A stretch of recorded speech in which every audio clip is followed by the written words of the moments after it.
yung mukha mo, ilagay mo yung mukha mo dyan sa pera mo, palit mo kay Rizal.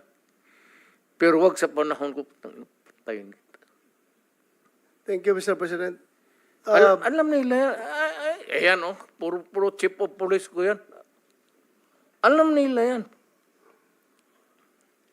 Ngayon, Mr. President, Mabuti. na nag-imbestiga. Hindi mabuti yan, Senator, Mr. Chairman. Give us enough time so that malaman na rin ng Pilipinas na kung ano talaga ang problema ng Pilipinas. Sisirain talaga ang bayan natin. Sigurado. Kawawa ang mga bata. Yan ang problema ko. Ngayon, mayor ako, sabi ko, wag na wag kasi kawawa yung mga bata. Now, Mr. President, ngayon na ikaw ay iniimbestigahan sa war on drugs, where are they now? Yung mga nagsusuporta sa iyo noon sa war on drugs. Hindi natin narinig ngayon. Iniwan ka sa ere. Ano po yung naramdaman mo? Takot. Alam ko kasi yung tao. Yung, for the good time lang yan sila. Yung mga crisis kang ganito, wala ka namang kaibigan. Walang sumusuporta. Well, of course, nandito si kaibigan ko, nandito si Mr. Biliga, nandito si Sal. Ayan dyan sa likod ko. Ilan lang yan. Pero pagka, ngayon ang Davao, ngayon, taga-Davao ka man. Taga-Davao kayo lahat. Kayo mga general, dumaan doon. O ano, good time na. Peaceful na. Walang gulo. Walang pickpocket. Pero, wala, hanggang dyan lang. Kalimutan na ng tao yan because sa bagay naman trabaho mo yan eh. Tama naman sabihin ng tao na, bakit kami may utang na loob sa iyo? Bayad ka. Trabaho mo yan. Tama yan. In theory, tama yan. Tama sila. Kayong mga pulis. Ikaw. Pati ako. Pero, yung dapat lang malaman na yung pagiging mayor ko, pagiging talagang presidente, dinibdib ko yan. Wala akong agenda. Wala akong dinagdag na baski isang poste sa bahay ko. Wala akong bagong kotse. Hindi ako nakatikim ng Mercedes-Benz. Dinibdib ko talaga ang trabaho ko para sa bayan ko. Ayaw ko maging hero. Kasi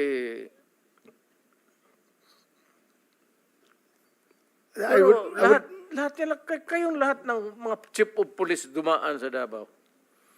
And I would like to take this opportunity with the permission of the chairman that I would like to thank you, Mr. President, for your war on drugs. If there was no war on drugs, there is no Senator Bato. Maraming salamat po doon sa opportunity na binigay mo sa akin na maging chief PNP at ako'y naging senador ngayon dahil doon sa war on drugs. Maraming salamat. Kung nakikinig yung PNP, pati yung patuloy ninyo yan at magtrabaho kayo ng husto kasi ang droga talagang talamak. Kawawa ang Pilipino anong tawag dyan sa Tagalog? Patapol-tapol. Patamad-tamaran kayo dyan. Trabaho kayo ng husto. Alam ninyo na ang droga talamak. Kaya kayong mga presinto, yung area of jurisdiction mo, pag mandyan pa yung droga, umalis ka. Kung chief of police ka ng syudad, pag may droga at hindi mo kayang pumatay, takot kang mamatay, putang ina, umalis ka dyan sa trabaho mo.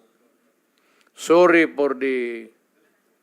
Thank you, Mr. President. I think Mr. Chairman, medyo mahaba na yung time ng ating Yes, alam ko. Alam gusto ko. na siyang magpahinga. Thank you. can If the president can still stay a little longer, okay lang, sir? For a couple more minutes? I am at your disposal, Sige ba? sir. Okay, sige. Ako magsabi ninyo hanggang bukas tayo dito. Okay lang. Wala akong magawa.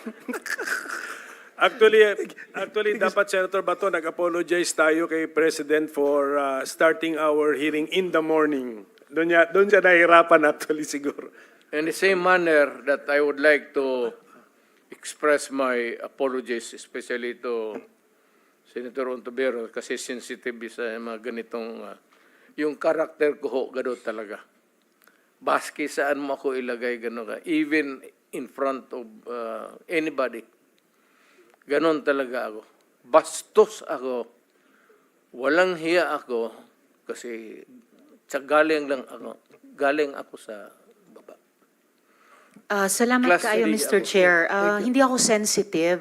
Ayaw ko lang talaga ng bastos. Ayaw ko ng walang hiya. Lalo na pag pinag-uusapan natin Kaya, ng ma'am. seryosong bagay ng war on drugs saka Kaya extrajudicial killings. ako bastos, ma'am. Salamat kaayo, Wala ang Mr. hiya Chair. talaga ako. Yan ang totoo. Siguro, hindi ako dadating itong pagka-presidente kung hindi ako bastos at hindi ako walang hiya. Thank you, Mr. President. I am now, hindi sa lahat, ma'am. Baka sabihin mo, magwalang hiya ako sa inyo. Hindi yan. May kunting edukasyon rin ako. Decency. Yung demeanor ko, yung pinapakita ko sa inyo, yung galit ko, yung rage ko, sa kriminal yan. Naging prosecutor ako, matagal masyado. Ako muna. Professor ako ng Professor ng... Police Academy. Thank you, Mr. President. Okay, ako mag-interrupt kay Senator Bato kasi andito naman si Aaron Aquino, General of PIDEA. Thank you, sir. Kahit retired na kayo, ikaw nag-represent sa PIDEA. Pero, can I ask you about PIDEA? Konting kasi metrics yung pinag-usapan namin dito eh. PIDEA is a 22-year-old organization. Mr. Chair. Ang bigay sa inyo... Does that mean that I am finished already? Hindi pa, hindi. Okay, thank Ano you, lang, thank you. interjection. Kayo, binigay nga sa iyo yung, ang basa namin sa law, sa anti-drugs, PIDEA, dapat yan Do you have, naging head kayo eh. For how long were you head of PIDEA? Taon din ba? Taon? Years din? It's 2 years and... 2 years. Okay, so you're familiar with PIDEA. Yes, sir. Are you in possession or are you the repository of data about drugs? So kunyari gusto natin sukatin ang success ng Duterte administration's war on drugs. Hawak ng PIDEA ang any metrics na before June 30, 2016 at tapos June 30, 2022. Meron kayong klaseng ganun data? Kung Is it sakaling matrix, Mr. Chair? Ha? Matrix? Are you asking? Metrics data. How much drug we have? Marami sigurong ways to measure the drug problem. Number of users, number of suspected pushers, at what levels, big time, manufacturing, etc. Number of arrests, do we have all of this data with the PIDEA? Yan ang tanong ko. Yes, sir. And I think sa Dangerous Drugs Board din, sir, may data. DDB. Si General Kuy nga pala naman sa DDB. So, ganon. Just, hindi ko na siguro kayo ipipress sa figures, but not you, General Aquino, but the current PIDEA. Are you still with the DDB? Wala na rin, sir. And the current DDB, kunang ko na lang, ang sinasabi nyo sa akin, they should be in possession of the data.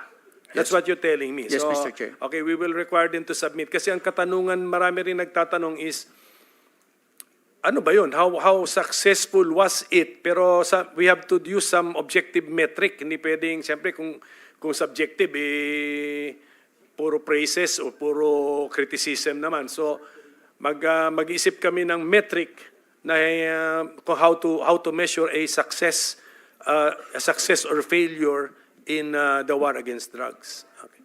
Sir, Mr. President, sige. Senator, may I be allowed additional moments?